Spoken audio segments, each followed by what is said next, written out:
The soft rhythm of daily tasks. You find yourself drawn to the sound of soft scraping, a gentle, repetitive noise that reminds you of someone brushing fabric. You follow the sound to a woman sitting on a low stool just outside her roundhouse. She holds two wooden paddles covered in tiny iron teeth. In her lap, a bundle of raw wool waits to be processed. She brushes the paddles together in smooth, even motions, aligning the fibers, combing them into soft, fluffy layers that will eventually become thread for weaving. The motion is soothing, almost hypnotic. Nearby, another villager works a loom. The rhythmic tapping of the shuttle creates a quiet pattern in the air. Soft, tap, soft, tap, like a heartbeat humming in time with the day's slow activities. Inside a roundhouse, an older man uses a quernstone, a flat slab of stone with a second stone on top for grinding grain.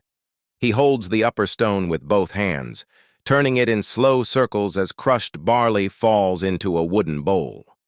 The sound is gentle and sandy, like waves moving across the shore. A pot simmers nearby, bubbling softly. The fire crackles with contentment, steady and reassuring.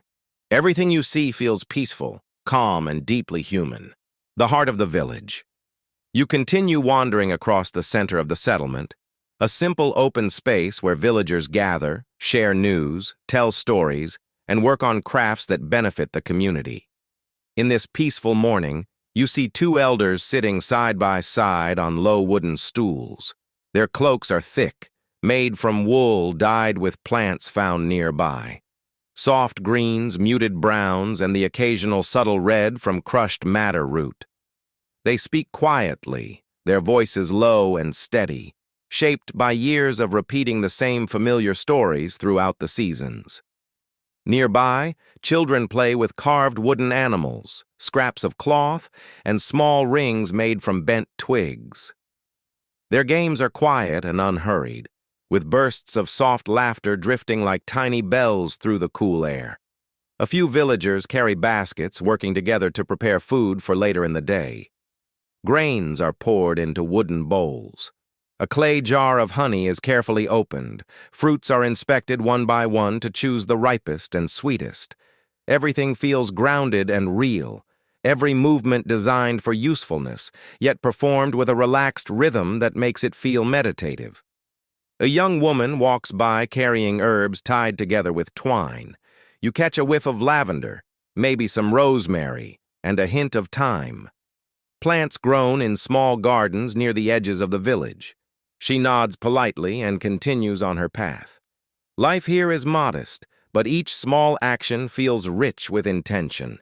As you step further inside the village, your attention is drawn to the roundhouses, the heart of Celtic domestic life. Each one is built in a circle, a shape the Celts found practical and harmonious.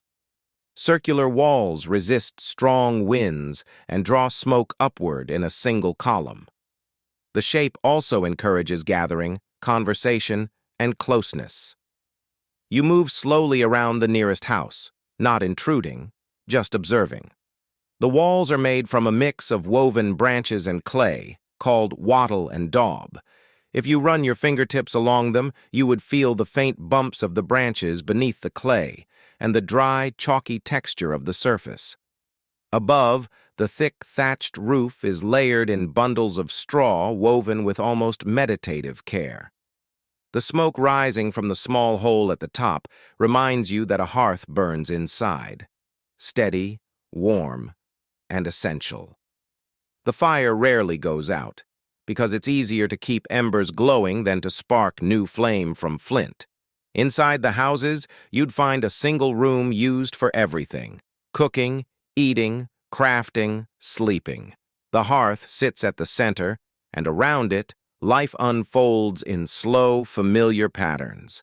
You hear a faint clinking sound, someone tending a pot suspended above the fire. The scent of warm grains and herbs floats through the air. The roundhouse feels like the embodiment of comfort, warm, simple, and lived in the most peaceful way. At the edge of the forest, you decide to follow a narrow path that leads toward the edge of a nearby forest. The trees stand tall and welcoming, their trunks wrapped in soft green moss that shines slightly in the filtered sunlight. Two villagers walk ahead of you carrying woven baskets, their footsteps slow and unhurried. They pause often, gathering herbs and small plants, tiny clusters of mint, leaves used for salves and teas, mushrooms selected with careful knowledge passed quietly from elder to younger. The forest is peaceful, filled with gentle sounds, the rustle of leaves in a mild breeze, the flutter of a bird settling on a branch, the faint hum of insects that seem to drift lazily through the air. Every now and then, the villagers bend to pick fallen twigs and pieces of soft, dry wood that will help keep hearth fires burning. You notice their deep familiarity with the land. Every plant, every tree, every stone that has sat in the same place for years, all of it is known and cherished. There is no rush as they collect what they need. The forest gives generously, and they take only enough to help the village through the day. As you stand there, you can almost imagine the soothing softness of moss beneath your fingers, or the cool touch of gathering leaves laden with morning dew. It feels like a place where time slows down even more. A quiet world within a quiet world.